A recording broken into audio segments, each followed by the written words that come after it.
المشاهدون الأكارم، سعدتم مساء أينما كنتم بكل خير. نشرة الأخبار نقدمها من الفضائية الإرتيان، نستهلها بالعناوين.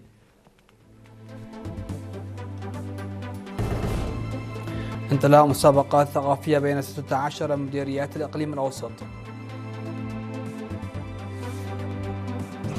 ارتفاع عدد المؤسسات التعليمية بنسبة 16% بمدينة كرن. طلاب الإقليم الأوسط يختتمون حملة لتعزيز السلامة المرورية. سقوط قتلى جراء زلزال ضرب إندونيسيا.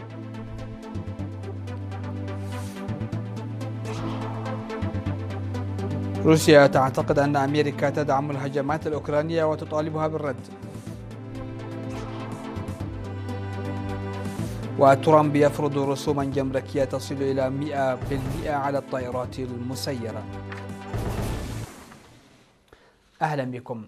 انطلقت اليوم 15 من أغسطس مسابقة ثقافية نظمتها منفذية الثقافة والريادة بالإقليم الأوسط بين 16 إدارة مديريات الإقليم. وتهدف هذه المسابقة التي تقام للمرة الثانية هذا العام تهدف إلى اكتشاف مواهب فنية متميزة من خلال توفير منصة للشباب لاختبار قدراتهم الفنية وتنمية مهاراتهم. وذكر قسم الثقافة في إدارة الثقافة والريادة بالإقليم الأوسط السيد سراج محمود أن الهدف هو تدريب فنانين الشباب جدد ومتميزين، وقال إنه سيتم تنظيم برنامج تدريبي للمشاركين الذين تم اختيارهم في المسابقة في مجالهم المختار. وأوضحت مديرية 4 أسمار السيدة الجانشتكو أن البرنامج يلعب دورا هاما في الحفاظ على الثقافة والقيم ونقلها إلى الأجيال القادمة، داعية للدفع به قدما انطلاقا من أهميته الكبيرة.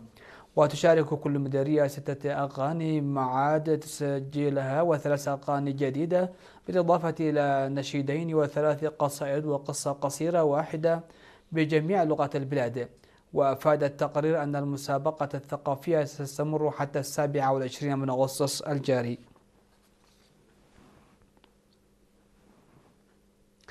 تم التأكيد على ارتفاع عدد المؤسسات التعليمية في مديريات كرن بنسبة 16% في ظل الجهود المشتركة التي تبذلها الحكومة والمجتمع لتطوير قطاع التعليم وتعزيز فرص الحصول على التعليم. جاء ذلك خلال تقييم العام الأكاديمي 2025-2026 الذي عقد في 14 من أغسطس تحت الشعار بانضباط أعلى نعمل لإنتاجية أكبر، حيث أوضح التقييم أن عدد المؤسسات التعليمية ارتفع من 68 مؤسسة في العام الدراسي 2024-2025 إلى 79 مؤسسة خلال العام الدراسي الحالي. وأكد مسؤول المؤسسات التعليمية الأستاذ يوسف عباسلاسي أن الهدف الأساسي للمؤسسة التعليمية يتمثل في بناء جيل متميز ومتكامل، مشيرا إلى أهمية قيام المعلمين وجميع العاملين في قطاع التعليم بمهامهم بكفاءة ووفقا للسياسات والتوجيهات المعتمدة. وأوضح أن التقييم يهدف إلى تعزيز المكاسب التي تحققت خلال العام الماضي، إلى جانب تحديد التحديات القائمة والعمل على إيجاد الحلول المناسبة لها بما يسهم في تحقيق نتائج تعليمية أفضل. من جانبه أشاد مسؤول فرع التعليم في إقليم عنسب الأستاذ كفلي عند ميكائيل بالنتائج المسجلة في المديرية، داعيا إلى الاستخدام الأمثل للموارد البشرية والمالية والمادية والزمنية بهدف الارتقاء بجودة التعليم. وفي ختام التقييم أكدت ممثلة إدارة مدينة كرن السيدة لتا نجوس أبراهام أن تطوير جودة التعليم مسؤولية مشتركة لا تقع على عاتق المعلمين والمدارس وحدهم، مشددة على ضرورة تعزيز دور المجتمع ومختلف الجهات ذات الصلة، ومؤكدة استعداد إدارة المدينة لتقديم الدعم اللازم لجهود تطوير قطاع التعليم. يتواصل في مديرية غونيا وشامبيقو بإقليم القشبركة بصورة منظمة تقديم الدعم والمساندة للأسر المحتاجة وبصفة خاصة أسر الشهداء، وذلك بمبادرات من موظفي الحكومة. وأوضح مسؤول وحدة الخدمات الاجتماعية في مديرية غونيا السيد صالح التلكيم أن مبادرة مساعدة أسر الشهداء والأسر المحتاجة على مستوى المديرية بدأت بصورة منظمة منذ عام 2021، مشيرا إلى أنه تم خلال الأشهر الماضية جمع مبلغ قدره 79,000 نقف وتوزيعه على 32 أسرة من أسر الشهداء. وأضاف أن أكثر من 170 ألف نافة جمعت خلال السنوات الخمس الماضية من موظفي الحكومة وأصحاب المؤسسات والمحسنين، وتم توزيعها على أكثر من 300 أسرة، مؤكدا أن مساعدة الأسر المحتاجة وأسر الشهداء سواء بالمساعدات العينية أو المالية تمثل مسؤولية وطنية. وفي مدينة شامبيقا أفاد مسؤول وحدة الخدمات الاجتماعية السيد هيلي تشوميم بأن موظفي الحكومة المدنيين قدموا مبلغا قدره 115 ألف نافة تم اقتطاعه من رواتبهم الشهرية، وجرى توزيعه على 23 أسرة محتاجة من أسر الشهداء. من جانبه أوضح ممثل مكتب العمل والرعاية الاجتماعية في المديرية السيد عندمسك الجزائي أن المبادرة التي أطلقها موظفو الحكومة تأتي امتدادا لبرنامج المساعدات المنتظمة، مشيرا إلى أن هذه المساعدات تسهم رغم محدوديتها في تحسين الظروف المعيشية للأسر المستفيدة. اختتمت في الإقليم الأوسط اليوم 15 من أغسطس حملة طلابية استمرت لمدة شهر، هدفت إلى المساهمة في تعزيز السلامة المرورية ورفع الوعي لدى مستخدمي الطرق، حيث نفذ المشاركون مهامهم في عدد من الشوارع الرئيسية بمدينة أسمرة. وأوضح مسؤول جمعية السلامة المرورية على الطرق السيد ستيفانوس هبت مريم أن الجمعية بالتعاون مع شرطة المرور تواصل تنفيذ أنشطة تهدف إلى رفع مستوى الوعي المجتمعي بالسلامة المرورية، مشيدا بالجهود التي بذلها الطلاب المشاركون في الحملة. وأكد منسقو البرنامج أن الطلاب أدوا المهام الموكلة إليهم في الشوارع الرئيسية للعاصمة أسمرة، وأظهروا التزاما وانضباطا في تنفيذ مسؤولياتهم خلال فترة المشاركة. من جانبهم أوضح ممثلو الطلاب أن مشاركتهم التي استمرت شهرا أتاحت لهم فرصة التعرف بصورة مباشرة على الجوانب الإيجابية والسلبية لسلوك مستخدمي الطرق، مؤكدين استعدادهم لمواصلة العمل كأعضاء في جمعية السلامة المرورية على الطرق والقيام بالمهام والمسؤوليات الموكلة إليهم. وفي ختام المناسبة أعرب قائد شرطة المرور في الإقليم الأوسط الرائد هبت جبرو عن تقديره للطلاب، مشيدا بما أبدوه من روح المسؤولية والالتزام أثناء أداء مهامهم. وشهدت المناسبة كذلك تنظيم مسابقة في المعلومات العامة بين ممثلي طلاب المدارس الثانوية في البحر الأحمر وبركم، حيث تم توزيع الجوائز على الفائزين. مشاهدينا فاصل ومن ثم نعود لمتابعة الأنباء على الصعيد العالمي.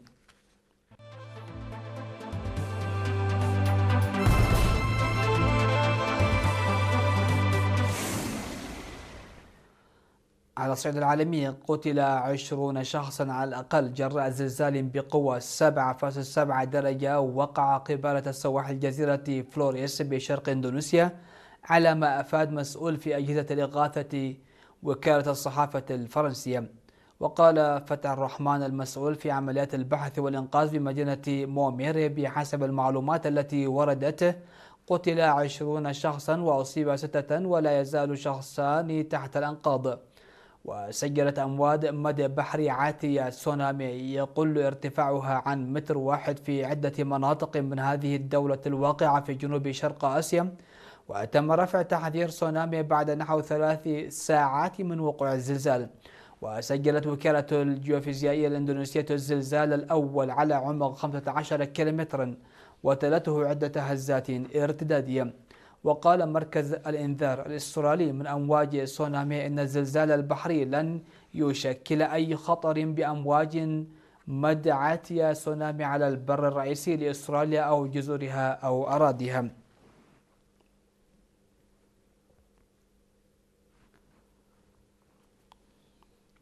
قال سيرجي لافروف وزير الخارجية الروسي في تصريحات إن موسكو تعتقد بأن هناك ضلوعا كبيرا للولايات المتحدة في الهجمات الأوكرانية عليها، وأنها أثارت هذه المسألة مع واشنطن. وأضاف أن الدعم الذي يتردد أن الولايات المتحدة تقدمه لأوكرانيا يشمل تزويدها بمعلومات استخباراتية.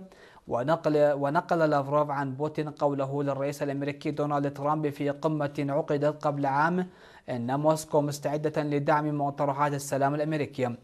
ونفى وزير الخارجية الأمريكي ماركو روبيو التوصل إلى أي اتفاق في القمة، قائلا إنه لو كان الأمر كذلك لكانت الحرب قد انتهت الآن.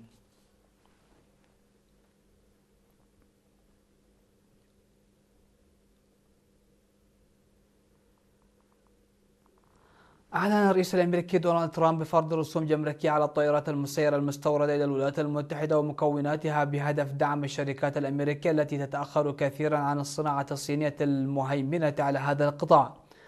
وعلل الرئيس الأمريكي القرار بحماية الأمن القومي للولايات المتحدة وفق بيان أصدره البيت الأبيض، حيث تم فرض رسوم بنسبة 100% على استيراد أنظمة معينة للطائرات المسيرة، بما في ذلك تلك التي يتجاوز وزنها الإجمالي عند الإقلاع 25 كيلوغراما وتتمتع بقدرات مثل أجهزة التصوير الحراري. وبحسب ترامب تهدف الرسوم الجمركية إلى التشجيع على إنتاج الطائرات المسيرة في الولايات المتحدة وتقليل الاعتماد على الموردين الأجانب.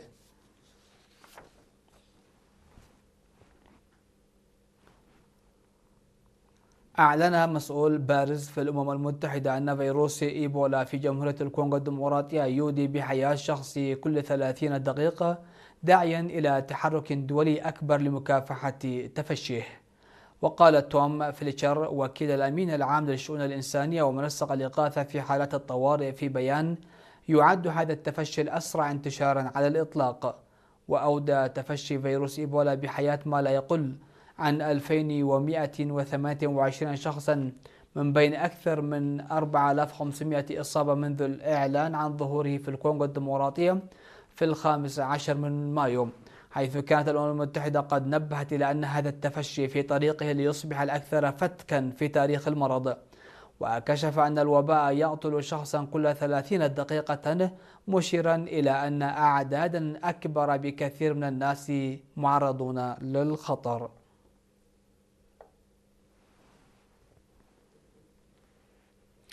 نهاية النشرة، هذا تذكير بأهم وأبرز العناوين.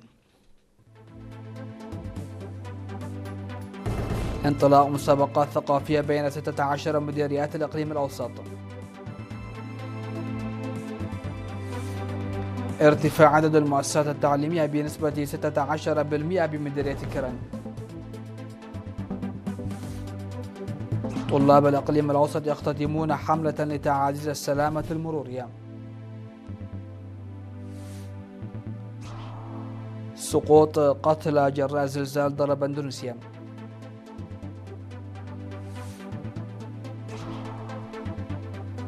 روسيا تعتقد أن أمريكا تدعم الهجمات الأوكرانية وتطالبها بالرد. وترامب يفرض رسوما جمركية تصل إلى 100% على الطائرات المسيرة.